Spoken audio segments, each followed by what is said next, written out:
Entonces siento que... Entonces, la intervención, ya hemos hablado un poco de intervención individual, entonces también una opción enorme es la intervención a través de grupos, ¿sí? La cual debe ser pensada para mejorar la conducta social, habilidades sociales, ¿sí? Se pueden usar juegos de roles, tutoría, ¿sí?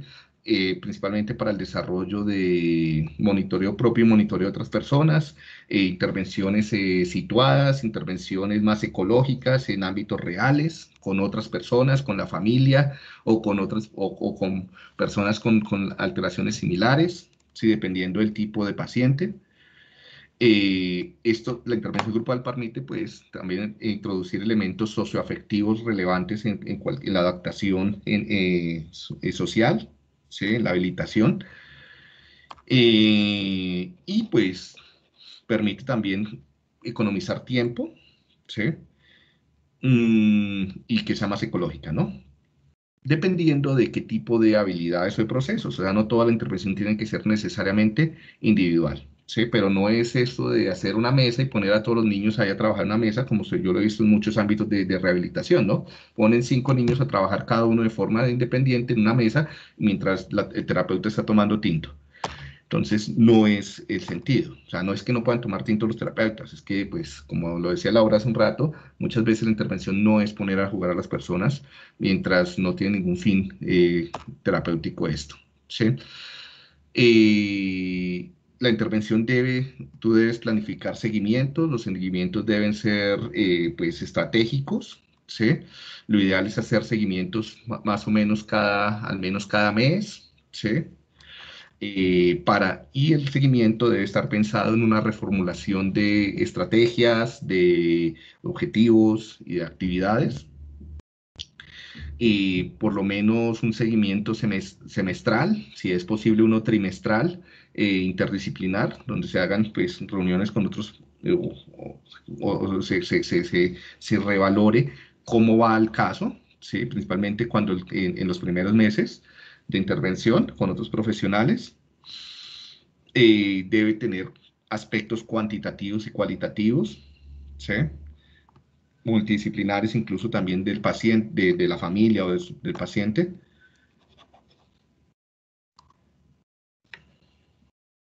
Bueno, entonces esto yo creo que...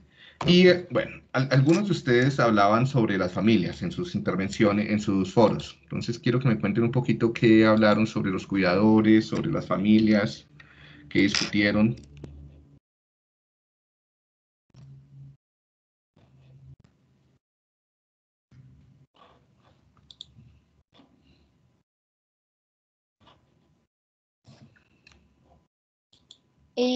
Había levantado la mano, pero no sé si te sale.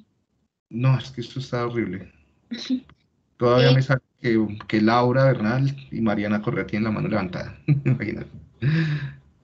bueno, pues en nuestro Dale. grupo, que era sobre la atención de los cuidadores, y pues lo tocamos en el foro, era la importancia de cuidar al cuidador, porque cuando el cuidador se encontraba bien, esto iba a generar un impacto positivo pues en el paciente.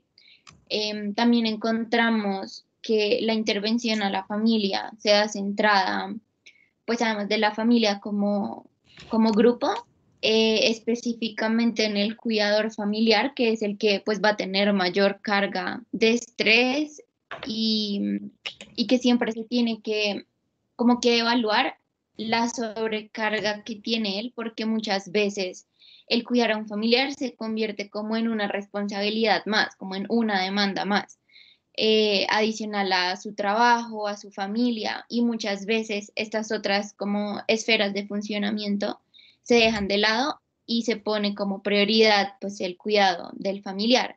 Entonces también llega a afectar pues las otras áreas de la vida del cuidador.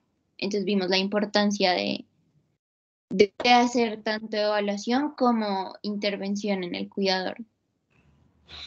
Gracias, gracias. Eso que tú mencionas, María, es muy, muy importante, ¿no? Evaluar no solamente los aspectos cognitivos, ¿sí? Sino también como tener claro, ¿sí? ¿No? Si quieres aplicar instrumentos bien, o por lo menos hacer observaciones sobre la calidad de vida de la familia y de los cuidadores, ¿sí? Eh, Porque esto, o sea, cualquier tipo de alteración neuropsicológica o de problema, ya sea el neurodesarrollo adquirida o neurodegeneración, va a impactar no solamente al paciente, sino a toda la familia, principalmente si los familiares deben asumir o participar en aspectos del cuidado, ¿no? Entonces, incluso esto se puede volver un ciclo de problemas familiares, de problemas de calidad de vida, de riñas, peleas, estrés, que no favorecen la intervención, ¿sí? Entonces, en la medida de lo posible, tú puedes o remites a psicólogos o personas o grupos de ayuda, ¿sí? Para familias. Tal vez tus habilidades, tú debes saber esto como neuropsicólogo, tus habilidades no son suficientes para intervenir con la familia. Entonces, lo más ético acá es, mira, yo te aconsejo que vayas donde estas personas, tal vez eso le va a exigir un costo en tiempo y en dinero que la familia no puede asumir. Entonces, pues, lo mejor es dar información o psicoeducación o remitir a grupos de ayuda. Para la mayoría de patologías, para la mayoría de problemas, hay grupos de ayuda conformados por familiares que ya han pasado por estos problemas que suelen servir muchísimo. Dale, María. Juliana, cuéntame. Sí, yo iba a decir como relacionado con lo que estás diciendo, como que en la lectura también hablaba mucho como de los otros problemas, aparte emocionales, que se derivan del cuidado, como pues digamos la fatiga física, el aislamiento social que pueden tener las personas, el distanciamiento de sus relaciones con amigos, eventos sociales, pues porque están la mayor parte de su tiempo enfocada en la persona que está con alguna dificultad y también de ahí pues, de estar enfocado solo en eso, las dificultades financieras y los problemas legales que pueden surgir a partir de eso. Gracias, Juli. ¿Alguien más tiene levantada la mano? Es que Andrea, creo. Ah, no, mentira. Sí, creo que Sí, Andrea. sí, yo la tengo levantada.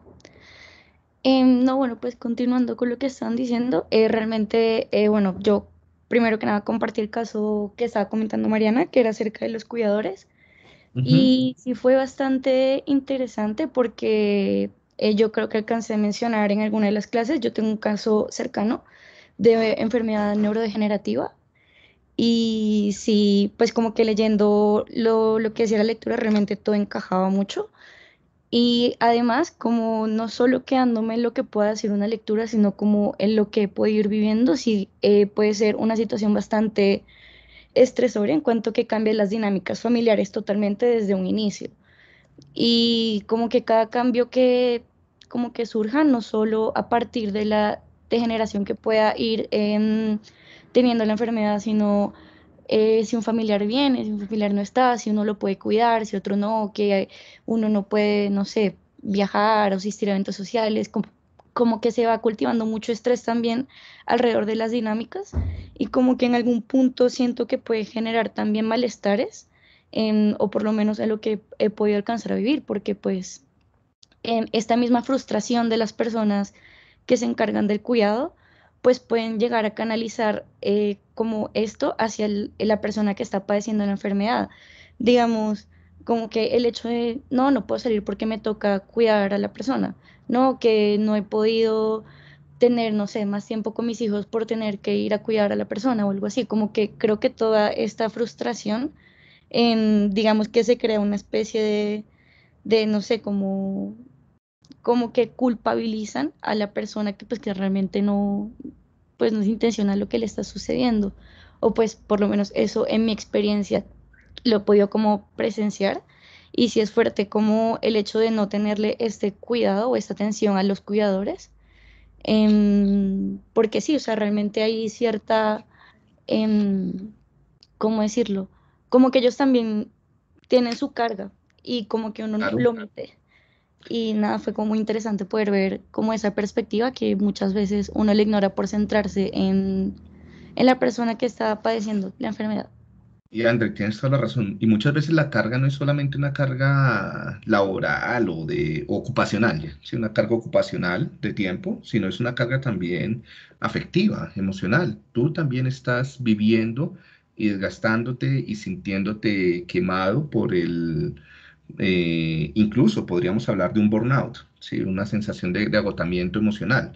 Eh, la enfermedad de tu paciente y cómo esto ha deteriorado tu vida y la de tu familia, ¿no? O sea, no es solamente tiempo, sino también hay unos aspectos socioemocionales, hay aspectos de estrés, de ansiedad, de agotamiento que deben tenerse en cuenta. No sé si hayan investigaciones, de pronto lo hayan, y si no, también acá hay otro tema de investigación y también intervención, y es sobre el burnout del cuidador, ¿sí? Si quieren, apúntenlo, y eso ya tiene un tema de tesis. Yo hace poco he trabajado algo similar asesorando a una amiga que tiene una IPS y es el burnout de los cuidadores, pero bueno, eso anda un poquito parado, con niños con problemas también del neurodesarrollo. ¿Sí? Y hicimos unas evaluaciones y principalmente durante el COVID el burnout del cuidador se incrementó enormemente. Esas personas realmente necesitan ayuda, ayuda profesional, ¿no? Entonces yo creo que deben contemplarse estrategias, ya sea con grupos de ayuda mutua, redes de padres o redes de cuidadores, ¿sí? Que permitan no solamente darles estrategias, hacer psicoeducación, sino también que ellos se sientan escuchados. Muchas veces el sentirse escuchado es muy, muy importante, ¿no? Entonces, por eso estos grupos de apoyo sirven. Eh, entonces ahí también hay opciones de negocio si quieren al futuro, ¿no? Establecer redes de cuidadores para ofrecerles servicios y esto les va a ayudar muchísimo, ¿no? No solamente en psicoeducación, sino en otros servicios. Otro problema, y tú también lo mencionas, Andrea, y es que muchas veces la perspectiva biomédica nos coarta nuestra visión y nuestro alcance, ¿no? O sea, muchas veces estamos tan centrados en el síndrome, en el diagnóstico, en la historia clínica y en la intervención individual, o sea, como yo ya les he dicho, o sea, y es que un error es pensar que los problemas están, o sea, que la cognición está dentro de la cabeza, o sea, ni la memoria ni la atención está dentro de la cabeza, es lo que las personas hacen en un contexto real, ¿sí? Entonces, si seguimos en esta cosa de que todo es individual y los diagnósticos son individuales y los problemas son individuales y las intervenciones son individuales, no vamos o sea, seguiremos desestimando esta gran problemática familiar, ¿no? Y también las herramientas y las oportunidades familiares, ¿sí?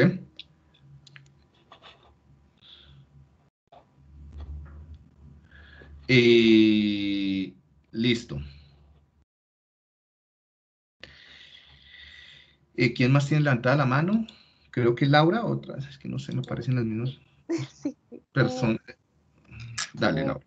pues esto me hace pensar mucho como en la psicooncología, como a veces, no sé, hay una persona que dedica toda su vida y toda su rutina al cuidado de, digamos, una persona con cáncer, pero cuando esta persona ya no está, ya falleció, es un cambio, es como tan brusco, es como un dolor, como más allá del duelo también, sino como el cambio de tu vida, ¿no? Como a veces el sentido que era tu vida de cuidar a esta persona. Y siento que eso a veces que no se le presta como mucho atención a lo que siente como el cuidador cuando esa persona ya no está. Y pues no sé, me llama mucho la atención como eso lo vi el semestre pasado y como que me cambió un poco la perspectiva sobre el papel del cuidador más allá de su labor, sino como de cómo afecta en su vida que esa persona que cuida ya no está, que ya no está y era parte de su familia y era su rutina cuidarlo y tenerlo siempre. Sí, sí, sí, sí, sí, tienes toda la razón, Laura. Gracias, gracias por tu aporte. Eh,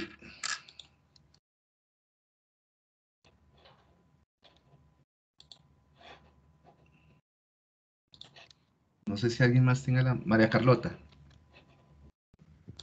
Hola Diego, yo solo quería como agregar una cosa, porque creo que todo lo que dijeron pues está bastante completo, pero también es el hecho de que en la lectura decía que la intervención tiene que ser también desde el inicio central en la familia como para facilitar todo, como la comunicación y bueno, como en sí como depende mucho del problema pues que se esté viviendo, pero es muy difícil porque es toda una adaptación del entorno para la persona, entonces no es como tan fácil porque toca adaptar, pues adaptar como el contexto y las personas para poder tener como una mejor comunicación y como un estilo, como un bienestar, como una calidad de vida para pues como el paciente y sus familiares.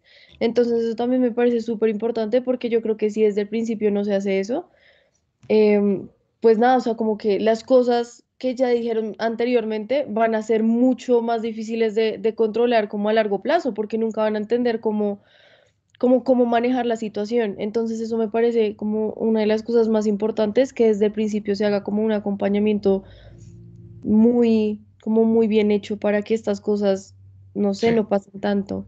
¿Por qué crees que no se hace, María Carlota? Porque, o sea, ¿cuál es la limitación para hacer una intervención centrada en la familia? Pues no sé si tenga que ver también con que en la lectura decía como que hay familias de familias, ¿no? O sea, hay unas como que, Sí, no sé, hay unas que lo niegan, hay otros que son como, no, y se pasan como la responsabilidad de uno a otro, como, ay, no, que sea usted, ay, no, vaya usted, porque yo no sé, y así, entonces, como que yo creo que desde ahí también se estanca mucho ese proceso, porque sí, porque no todas las familias creen como en esa posibilidad, ni quieren como tener esa responsabilidad como de hacer las cosas bien desde un principio. sí. ¿Qué tipo de profesionales serían los idóneos para entender las dinámicas familiares y poder planificar o poder diseñar las estrategias de intervención basadas en la familia? Pues yo creo que eso tiene que ser como un conjunto. O sea, Sí, digamos, es muy importante como que obviamente pues en sí, como desde la neuropsicología, se manejan ambas cosas y pues también hacer como un acompañamiento psicológico muy fuerte como con la familia para que no sea solo aprender sobre el tema y la condición de la persona, sino también a aprender como sí, como manejar como un buen entorno para ellos y para las otras personas, como manejar bien el estrés, la carga, la responsabilidad, sí, pues todo sí, eso. sí tienes. Entonces, bueno, dentro de las cosas que yo he percibido, María Carlota, pensando en lo que tú dices, uno, en la formación de los neuropsicólogos hay pero muy poco, si es que es nada, en la mayoría de los posgrados, estoy pensando en maestrías y especializaciones de intervención familiar o de evaluación familiar. O sea, hay cursos sobre neuroanatomía, neurofisiología, muchos cursos de pruebas y un montón de cursos sobre entrenamiento, lo que comúnmente se llama estimulación, ¿sí? Pero no hay nada sobre grupos de ayuda, sobre evaluación del clima familiar, calidad de familiar, sobre herramientas cualitativas, algo incluso herramientas de observación participante, no participante, eh, búsqueda de recursos. O sea, yo creo que sí falta en el entrenamiento de los neuropsicólogos un componente más sistémico, un componente mucho más centrado también en la familia y con apoyo de otras disciplinas, por ejemplo, trabajo social, ¿sí? Para la gestión de recursos. La mayoría de los neuropsicólogos no tenemos ni la formación ni el conocimiento claro de cómo gestionar recursos en ámbitos sociocomunitarios, que yo creo que estos serían los más importantes para una familia, ¿sí? Eh, Redes de ayuda, redes públicas, privadas, entonces, dependiendo, comunidades, empoderamiento de las familias, trabajo con grupos familiares en ámbitos locales, en barrios, con juntas de acción comunal. Eso hay muy poco, ¿sí? Entonces yo creo que hay también una oportunidad, no solamente de posgrados, sino también, o de reformular los posgrados, para que ustedes lo piensen cuando elijan un posgrado, sino también de hacer investigación y de hacer intervención. Dale, María Carlota. Sí, Diego. Carolina. Gracias. ¿Ahí me escuchas? ¿Ahí me escuchas? Sí, sí, sí, sí, ahí te escucho. Pues digamos, con respecto a lo que pensabas, yo sentía mucho como que hace falta, no solamente, o sea, es que yo siento que cuando hay un problema se centra mucho, bueno, en la familia o quien tiene la afección, pero pues hay una falta como en un trabajo de comunidad, porque digamos, hace poco yo veía como un caso de una madre que tenía una hija con autismo y ella finalmente pues tuvo que acceder a que su hija estuviera en una residencia, dado que obviamente ya la madre estaba expuesta pues como, obviamente a maltrato de parte de la niña. Entonces ella decía que lo más difícil fue sentir que no había podido cumplir como su rol de madre al entregarla, digamos, a la residencia, como que ella había fallado como madre. Entonces eso era lo que la dificultaba, pero yo siento que, o sea, si existía también como un trabajo a nivel de comunidad que permitiera que estas familias se abrieran y también no sintieran esa culpa que muchas veces no permite, pues como que se dé como esta ayuda a los cuidadores. Claro, tienes toda la razón. O por ejemplo, en comunidades, si hubieran facilidades para las familias. Entonces, por ejemplo, madres o padres con niños o con personas en condiciones de discapacidad o de que necesitan cuidado, pudieran contar con trabajo cerca de sus hogares y que también hubieran los hospitales día o los colegios con inclusión cercanos a la casa. O sea, conseguir colegios con un buen programa de inclusión no es fácil. Conseguir hospitales día, eso no es fácil. La mayoría quedan muy lejos, ¿no? Tienen rutas y eso, pero entonces si tienen una ruta es un costo enorme, ¿sí? Porque hay que pagar la ruta, hay que pagar el cuidado diario, entonces la mayoría son sitios pues privados, ¿no? Entonces, si tú eres una persona con muy bajos ingresos, pues las opciones cada vez se vuelven mucho más limitadas y lo que tú dices muchas veces, pues como quedan tan retirados, la opción es pues internado. Eh, Esto sube los costos emocionales, de tiempo y de cuidado para todos. Entonces, una buena inversión comunitaria, como tú lo dices, debería considerar, uno, generar dentro de las comunidades gestión de recursos para tener centros o colegios o hospitales día de apoyo de cuidado. Dos, generar opciones de trabajo, microempresa, no sé, cercanos a los hogares y a los lugares de cuidado. Y tres, aporte psicosocial a las familias, ¿sí? Esto indudablemente mejoraría muchísimo la calidad de vida de las personas. Pero bien, igual, yo les hablo de cosas que habría que mediar modelos en otros países, que sean más organizados, cosas que sean como utópicas, pero mirando las cosas que son como muy ideales, también surgen formas de intervención o de actuación mucho más locales y reales. ¿Listo? O sea, que sea poco probable realizarlo no quiere decir que o sea, que no se pueda hacer nada. Siempre hay posibilidades. Yo estoy dejando las diapositivas como cosas que ya hemos hablado, entonces, para no repetirlas, ¿listo? Entonces las dejo ahí por un tiempo para que vayan leyendo mientras vamos hablando.